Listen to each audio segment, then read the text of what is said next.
is the time when you would actually start seeing the effects of what you asked for and you getting it quicker. See, again, a lot of people would say that when we think positive in life, but then we are not seeing the result. Every night religiously before sleeping, I'll sit down and write this 100 times a mantra or 100 times an affirmation, but I'm not seeing the result in my life. I have a simple question. How long does it take to write those 100 times? Half an hour? 45 minutes? 1 hour. How many hours are there in a day? 24. 1 hour is gone in writing. 8 hours you sleep. The balance, 16 hours, what are you doing? 15 hours? You are thinking negative, that I will not get it.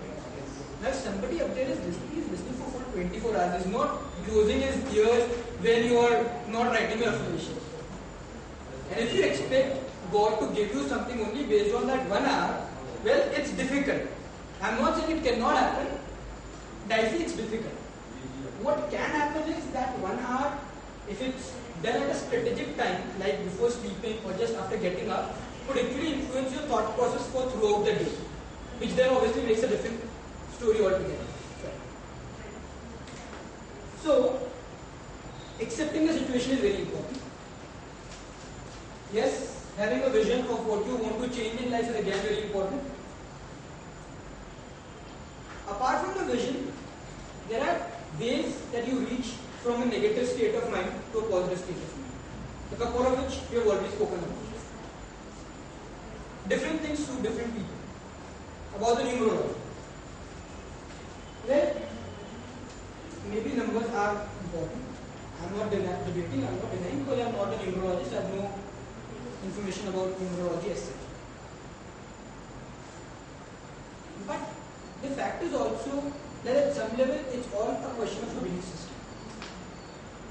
So if you believe that if you only get something after chanting it for 21 times, and if you don't chant it for 21 times, the belief stops it from working.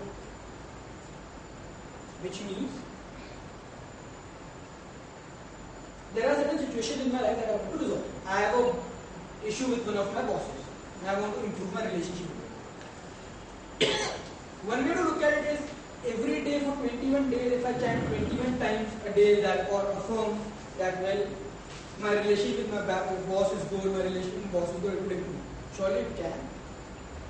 It can even happen with one chanting or one affirmation. And it has, based on. But generally it's recommended that you do everything for 21 days or 21 times a day.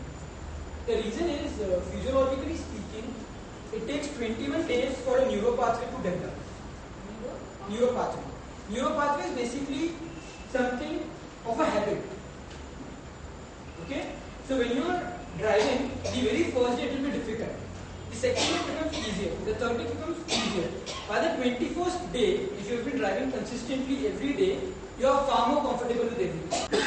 So the neuropathway between the conscious and the subconscious develops in those 21 days. And because of the neuropathway, the subconscious is taken over. See, at the end of the day, everything that is happening is based on subconscious mind. Because all your thoughts, all your emotions at some level, see, where are your emotions coming from? From your past experiences? Where are the past experiences stored? Your subconscious mind. So at some level, everything is a play of the subconscious mind. But the most important part is the choice to change is not subconscious mind. The choice to change and give over the control is the conscious mind. So the conscious mind needs to be aware of the fact that, well, no matter how powerful I am, I can still do only these many things. And when required, I have to give away the control to the subconscious mind. Okay, what else? How else can we develop a positive attitude? The bottom line being, it's about belief. He has shared an example. I'll give you a very different example which is maybe more clear about how it works. I don't know if you have heard of this story or not. There was this person who was very sick. He was declared that the doctor had told him he would die in next 7 days. There is no chance that he can survive. Next 7 days. Next 7 days. So this person believed in one of these gurus a lot. And he requested his son that, well, go to the guru, ask him to come and bless me. And if the guru blesses me, I will surely survive. And now see, gurus are very busy. Let's be very clear. Gurus are very busy. They don't have the time to go to individual people's houses. So this son went to the guru, he wasn't even able to meet him. While coming back, He saw the stone on the road, picked up the stone, went and gave it to his father, saying that Guru wasn't able to come because he had to attend so many other people, but he has blessed this stone and given it to me that you keep it with you near your pillow before you sleep and you would shut up. There wouldn't be any problem. The guy actually lived for the next 10 years. 10 years. 10 years. The placebo effect. What was? It wasn't the Guru, it wasn't the chanting, it wasn't anything. It was the belief. It's the faith and the belief in that stone that worked. And the same thing applies to all the temples, all the mosques that we go to today. 9 months or 7 years, whatever is the case, the idea is 98% of your body is recreating.